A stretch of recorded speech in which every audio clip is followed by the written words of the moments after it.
सकारात्मक सोच को आओ सारे भारत में फैलाए, सकारात्मक ऊर्जा का आओ सब में संचार कराए। ऐसा ना हो कि हम अपनी जिम्मेदारी भूल न जाए, क्यों इंतजार करें हम किसी का, आओ एक मशाल जलाए। सकारात्मकता के उदय का चलिए हम उद्घोष कराए।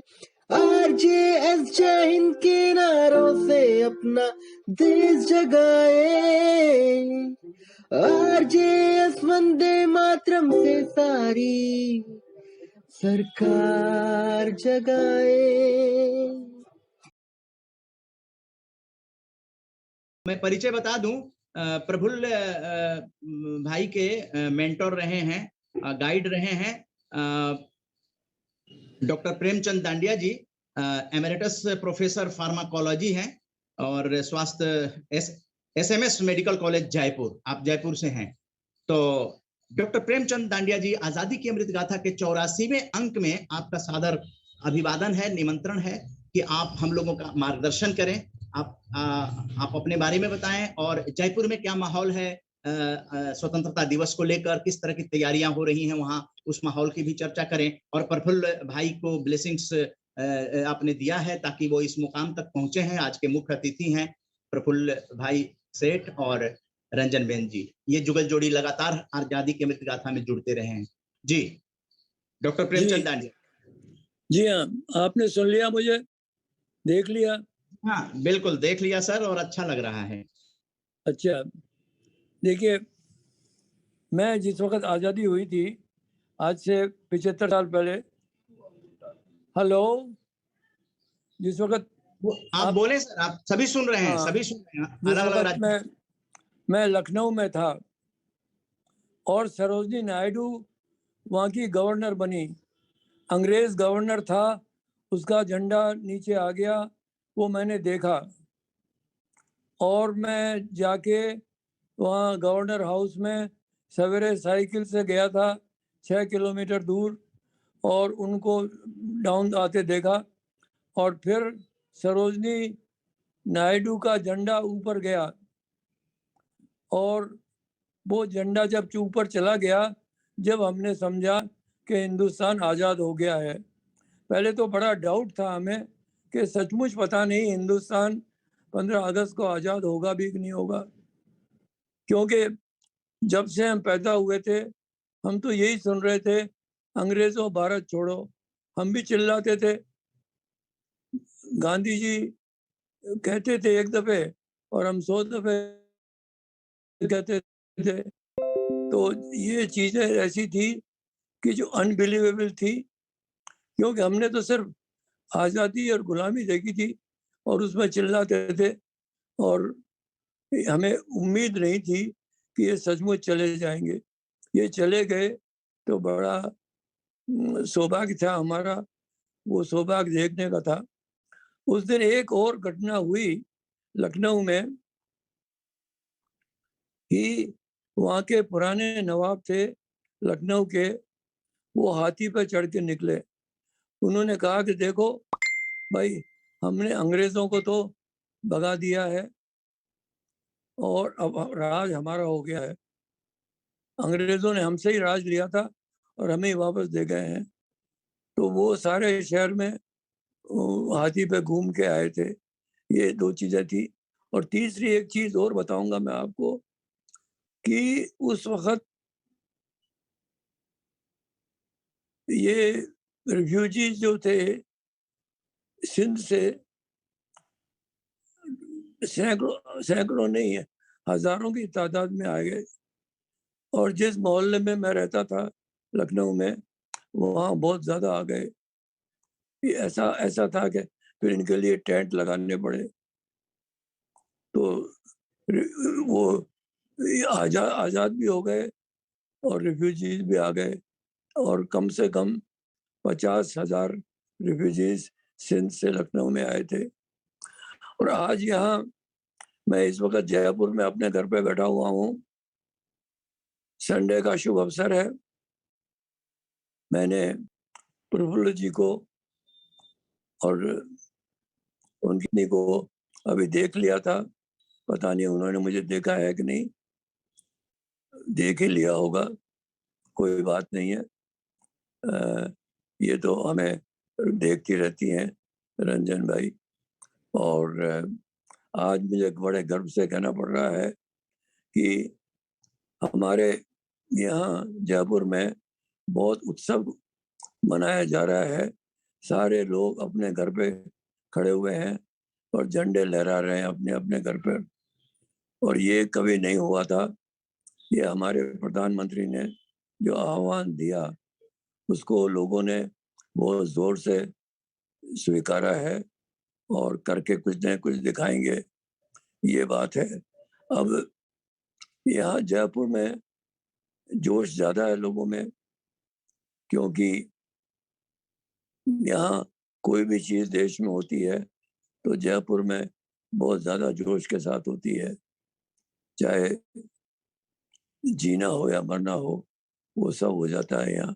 यहाँ कोई उसकी भी केयर नहीं करता कि हमें कुछ हो जाएगा या नहीं हो जाएगा। और ये मैं देखिए बनारस विश्वविद्यालय का पढ़ा हुआ हूँ और मालवीय जी के छत्र छाया में पढ़ा था। और मेरी शिक्षा वहीं हुई थी, काशी हिंदू विश्वविद्यालय में ही। उसके बाद मैं वापस जयपुर आ गया था और जयपुर से फिर बाद में टोरंटो कनाडा चला गया और ऊंची पढ़ाई करने को। And I did my PhD there and all that. And I have spent now 74 years in Jaipur Medical College. I have my office there. I go there often as I can, 2 or 3 times a week, and take part in the curriculum of the medical college. Ours is a very big medical college.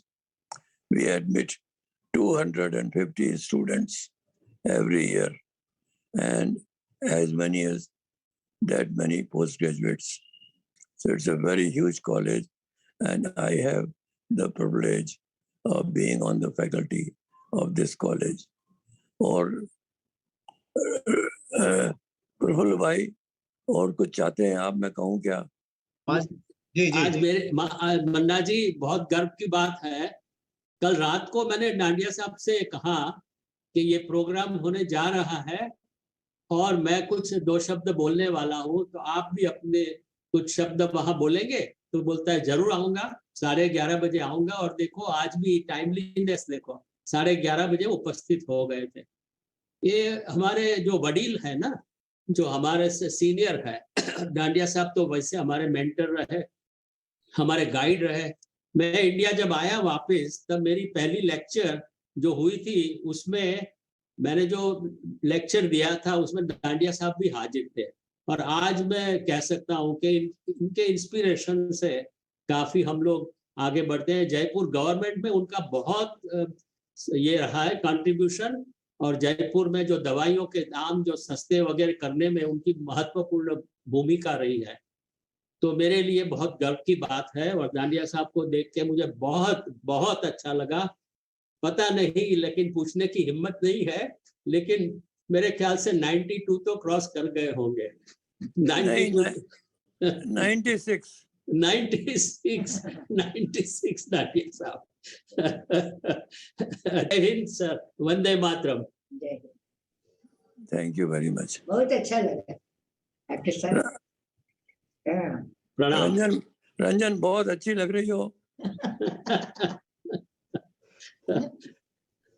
लगातार आजादी की अमृत गाथा में ये जुगल जोड़ी जुड़ती हैं। और आजादी की अमृत गाथा के सह आयोजक भी प्रफुल्ल भाई रहे हैं, रंजन बेन जी रही हैं, और राष्ट्रीय सम्मान के प्रदाता भी शायद जानकारी आप डॉक्टर प्रेमचंद डांडिया जी अपने नाना जी की स्मृति में गांधी जी के जो प्रिय भजन है वैष्णव जन तेने कहिए, नरसिंह मेहता जी के नाम का आरजेएस राष्ट्रीय सम्मान घोषित किया है प्रफुल्ल भाई ने। नरसिंह मेहता जी को जानते होंगे डॉक्टर प्रेमचंद डांडिया जी। हाँ, जानता हूँ। जी जी जी जी। तो ऐसे हम लोगों का ये अभियान है सकारात्मक भारत आंदोलन, मतलब पॉजिटिव इंडिया मूवमेंट, ये 7 साल पूरे कर गया और हम लोग यात्रा भी करते हैं अलग अलग राज्यों की, और हम लोग जन संवाद करके लोगों तक पॉजिटिविटी को पहुंचाने की कोशिश करते हैं। जैसे दिल्ली मेडिकल एसोसिएशन के साथ जो है हम लोगों ने एक कार्यक्रम किया अभी 6 अगस्त 2022 को, और पार्ट 2 जो है वो पटना में हिंदी दिवस के अवसर पे कर रहे हैं।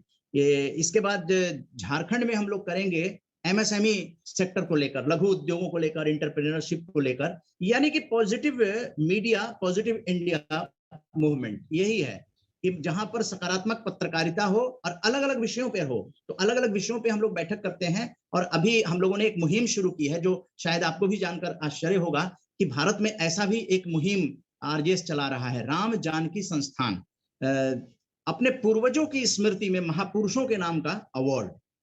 तो प्रफुल्ल भाई ने जैसे अपने नाना जी की स्मृति में घोषित किया है, तो उसी तरह से अलग अपने दादा दादी, अपने स्वर्गीय पिताजी या स्वर्गीय हस्बैंड, वाइफ, इन लोगों की स्मृति को याद करने के लिए एक मुहिम चलाई गई है जिसमें कि महापुरुषों के नाम पे अवार्ड जो है वो किसी सकारात्मक व्यक्तित्व को प्रदान किया जा रहा है, जिससे कि देश में परिवार भी जुड़े और घर भी, महापुरुष भी जुड़े, देश भी जुड़े। हम लोगों का राष्ट्र प्रथम, भारत एक परिवार, विश्व एक घर, इस स्लोगन को लेकर हम लोग संघर्ष कर रहे हैं। ये अवार्ड की फोटो आप देख रहे हैं, प्रशस्ति पत्र है ये, और यहाँ पर बीच में जो अवार्डी हैं उनका फोटो लगेगा, बीच में अवार्डी का भी फोटो प्रिंट आउट करके और हम लोग भेजेंगे। तो नरसिंह मेहता जी को बहुत सारे आरजेएस फैमिली के लोग नहीं जानते थे, लेकिन आज प्रफुल्ल भाई, रंजन बेन जी की ये दूरदृष्टि से देश में ये नरसिंह मेहता जी के बारे में, गांधी जी के प्रिय भजन के रचयिता को हम लोग स्थापित कर रहे हैं, और साथ में आपके नाना जी जो है वो किताब के अंदर आएंगे। सबसे बड़ी बात है कि इसका डॉक्यूमेंटेशन हो रहा है, क्योंकि हम लोग ये जो बातें कर रहे हैं आजादी की अमृत गाथा, तो इसका एक डॉक्यूमेंटेशन ही होगा, और आजादी की अमृत गाथा की पुस्तक भी प्रकाशित की जाएगी। तो ये डॉक्टर डांडिया जी, ये हम लोग एक मुहिम जो है वो चलाए हुए हैं। अभी अगले महीने 13 सितंबर को पटना में प्रोग्राम हम लोग करेंगे हिंदी दिवस पे। तो ये है मुहिम। और यहाँ पर जो भी जी आप लोग काफी ट्रेवल करते रहते हो? बीच बीच में ट्रेवल करते हैं, अपनी रोजी रोटी का ध्यान रखते हुए। बीच में 1 हफ्ता या 4 दिन या 5 दिन महाराष्ट्र हो गया, पश्चिम बंगाल हो गया, झारखंड, हरियाणा, उत्तर प्रदेश, तो वहां के लोग भी बैठकें करते हैं लगभग। जी, मैं आपको न्योता दे रहा हूँ जी, जयपुर में आने का। जी जी, और हम जो भी कुछ कर सकेंगे आपके लिए करेंगे, अगर जी, आप स्वीकार करें। और प्रफुल्ल जी और रंजन जी अगर ये भी आएंगी तो बहुत खुशी होगी, आपको लेके आए तो हमें बड़ा अच्छा लगेगा। जी जी, ये जयपुर में मुझे ही नहीं जानती, और भी बहुत से लोग हैं, उनको ये लोग जानते हैं, तो मैं उन सबको इकट्ठा कर लूँगा यहाँ अपने घर पे या कॉलेज में, और फिर जो भी प्रोग्राम आप करना चाहें वो प्रोग्राम हम लोग मस्ती से करेंगे। जी, रिसोर्सेज की हमारे पास कमी नहीं है, आइडियाज की कमी हो सकती है। जी, डॉक्टर प्रेमचंद डांडिया जी, यही देश में हम लोग संदेश देना चाहते हैं कि जो नई पीढ़ी है वो अपने परिवार को भी जाने, उस परिवार से कटे नहीं। परिवार जो है वो एक जड़ होता है, और उसको भी जाने समझे, दादा दादी, नाना नानी, मामा मामी, और महापुरुषों को भी जाने, जो स्वतंत्रता सेनानी हैं, जो साहित्यकार हैं, जो शहीद हैं, उनको भी जाने। यही मुहिम जो है हम लोग लेकर चल रहे हैं, और पुस्तक के अंदर इसको लेकर आ रहे हैं, और देश भर में ये पुस्तकें पहुंचाई जाएंगी। ये हम लोगों का प्रयास होगा। तो आप जुड़े, और आप जो भी जुड़े हुए हैं, अगर डॉक्टर प्रेमचंद दांडिया जी से कुछ पूछना चाहें, क्योंकि इन्होंने आजादी का वो मंजर भी देखा है। आजादी से पहले आपका जन्म हुआ है, आप बता रहे हैं कि 96 इयर्स हैं। हम तो कहेंगे कि आप शतकवीर बने, शतायु बने। हम लोगों की दुआ रहेगी, हम लोगों के बीच आपसे मार्गदर्शन मिलेगा। तो आप कुछ ऐसी शख्सियत से बात करना चाहें तो फ्लोर इज ओपन। और ये हम लोगों को जयपुर भी आमंत्रण दे रहे हैं, तो निश्चित रूप से एक उपलब्धि इसे मानेंगे। एक सोसाइटी बनाई थी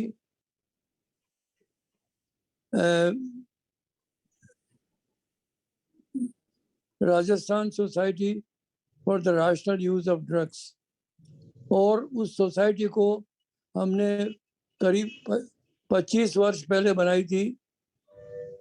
और उसमें मेरे कई साथी थे जो इंडिया से भी हैं और जयपुर से भी हैं। और उस सोसाइटी का ये देव था कि दवाइयाँ जो हैं वो हर वक्त अवेलेबल होनी चाहिए, सस्ती मिलनी चाहिए और अच्छे स्टैंडर्ड की मिलनी चाहिए। ये सारी चीज़ें हमारी गवर्नमेंट ने स्वीकार कर ली। और अब देखिए, राजस्थान एक स्टेट है, सिंगल स्टेट है, जहाँ WHO तो कहता है 400 दवाइयाँ हर वक्त मिलनी चाहिए, मगर राजस्थान ने, हमने 400 कहा तो राजस्थान ने 700 दवाइयाँ उपलब्ध कराई हैं पब्लिक को, कि जो हर वक्त अवेलेबल होनी चाहिए, हर हॉस्पिटल में, हर टीचिंग सेंटर में, और मुफ्त अवेलेबल होनी चाहिए। और ये कैंपेन हमारा 100% सक्सेसफुल हो गया है। हमें ताज्जुब भी नहीं है, बल्कि हमें बड़ा सेटिस्फैक्शन है कि हमने जो ये स्कीम चलाई थी 25 वर्ष पहले, वो पूरी हो गई है। इस स्कीम में मेरे और भी साथी थे कि जिन्होंने इसमें बहुत काम किया। डॉक्टर JS बाबना और डॉक्टर निर्मल गुरबानी। डॉक्टर गुरबानी तो अभी जीवित हैं और मैं उनसे जिक्र करूंगा कि मैंने आप लोगों को बता दिया इसके बारे में। और अगर आप लोग आएंगे तो मैं उनसे कहूँगा कि वो ही इसके आयोजक बने। जी, धन्यवाद। बहुत बहुत धन्यवाद सर। आप लोग इस तरह से सहयोग से समृद्धि को आगे ले जा रहे हैं देश के लिए। डॉक्टर प्रेमचंद दांडिया जी, आपका बहुत बहुत धन्यवाद। और यहाँ पर